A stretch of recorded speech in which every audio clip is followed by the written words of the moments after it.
Okay, our second book is Lily's Purple Plastic Purse by Kevin Henkes.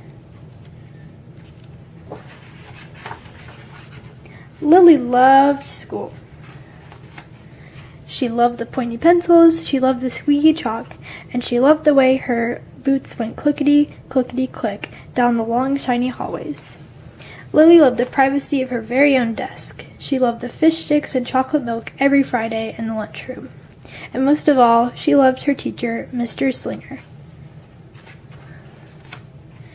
Mr. Slinger was as sharp as a tack. He wore artistic shirts, he wore glasses on a chain around his neck, and he wore a different colored tie for each day of the week.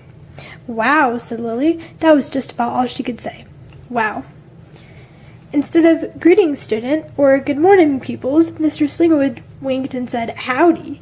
He thought that desks and rows were old-fashioned and boring. "Do you rodents think you can handle a semicircle?" And he always provided the most tasty snacks, things that were curly and crunchy and cheesy. "I want to be a teacher when I grow up," said Lily. "Me too," said her friends Chester and Wilson and Victor. At home, Lily pretended to be Mr. Slinger. "I am the teacher," she told her baby brother Julius. "Listen up." Lily even wanted her own set of deluxe picture encyclopedias. "What's with Lily?" asked her mother. "I thought she wanted to be a surgeon, or an ambulance driver, or a diva."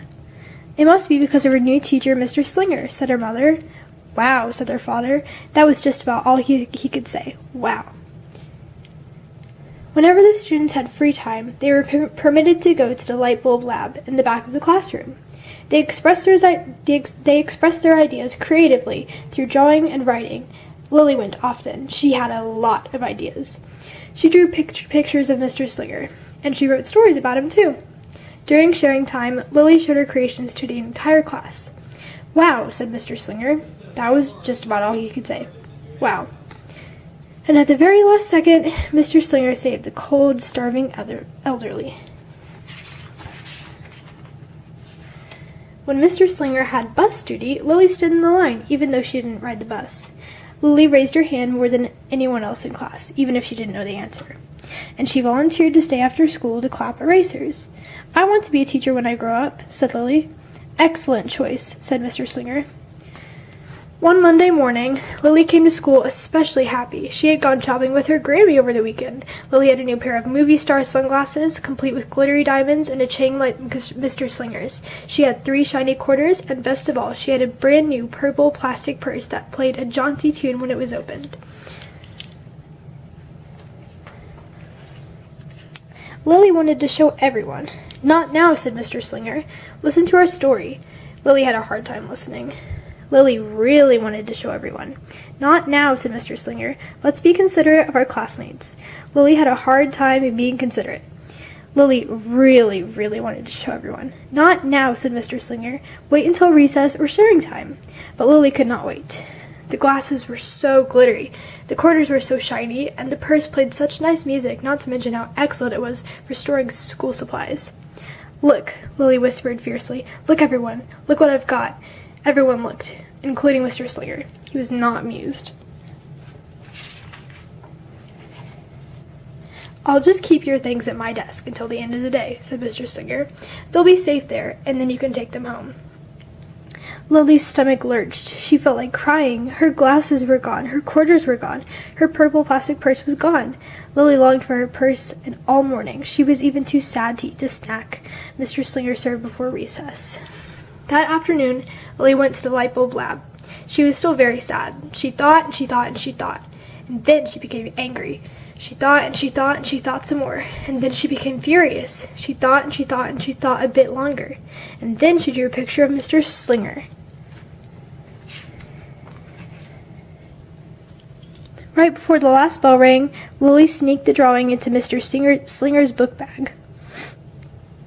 When all the students were buttoned and zipped and snapped and tied and ready to go home, Mr. Slinger strolled over to Lily and gave her a purple plastic purse back. "It's a beautiful purse," said Mr. Slinger. "Your quarters are nice and jingly.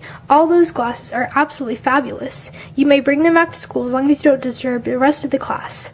"I do not want to be a teacher when I grow up," Lily said as she marched out of the classroom.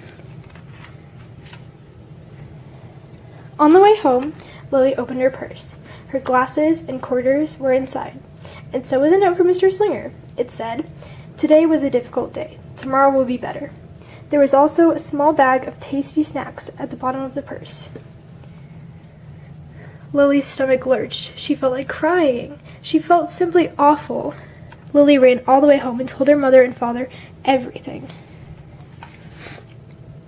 Instead of watching her favorite cartoons, Lilly decided to sit in the uncooperative chair. That night, Lilly drew a new picture of Mr. Slinger and wrote a story about him, too. Lilly's mother wrote a note, and Lilly's father baked some tasty snacks for Lilly to take to school the next day. "I think Mr. Slinger will understand," said Lilly's mother. "I know he will," said Lilly's father. The next morning, Lilly got to school really early. "These are for you," Lilly said to Mr. Slinger, "because I'm really sorry." Mr. Slinger read the story, and he looked at the picture, and he read the note, and he sampled the snacks. "Wow," said Mr. Slinger. That was just about all he could say. "Wow." "What do you think we should do with this?" asked Mr. Slinger. "Could we just throw it away?" asked Lilly. "Excellent idea," said Mr. Slinger. During sharing time, Lilly demonstrated the many uses and unique qualities of her purple plastic purse, her shiny quarters, and her glittery movie star sunglasses. Then she did a little performance using them as props. "It's called interpretive dance," said Lilly. Mr. Slinger joined in. "Wow," said the entire class. That was just about all they could say. Wow. Throughout the rest of the day, Lilly's purse and quarters and sunglasses were tucked safely inside her desk. She peeked at them often, but did not disturb a soul. Right before the last bell rang, Mr. Slinger served Lilly snacks to everyone's delight. What do you want to be when you grow up?" asked Mr. Slinger. "A teacher," everyone responded. Lilly's response was the loudest. "Excellent choice," said Mr. Slinger. As the pupils filed out of the classroom, Lilly held her purple plastic purse close to her heart. Mr. Slinger was right. It had been a better day. Lilly ran and skipped and hopped and flew all the way home. She was so happy, and she really did want to be a teacher when she grew up. That is, when she didn't want to be a dancer, or a surgeon, or an ambulance driver, or a diva, or a pilot, or a hairdresser, or a scuba diver. The end.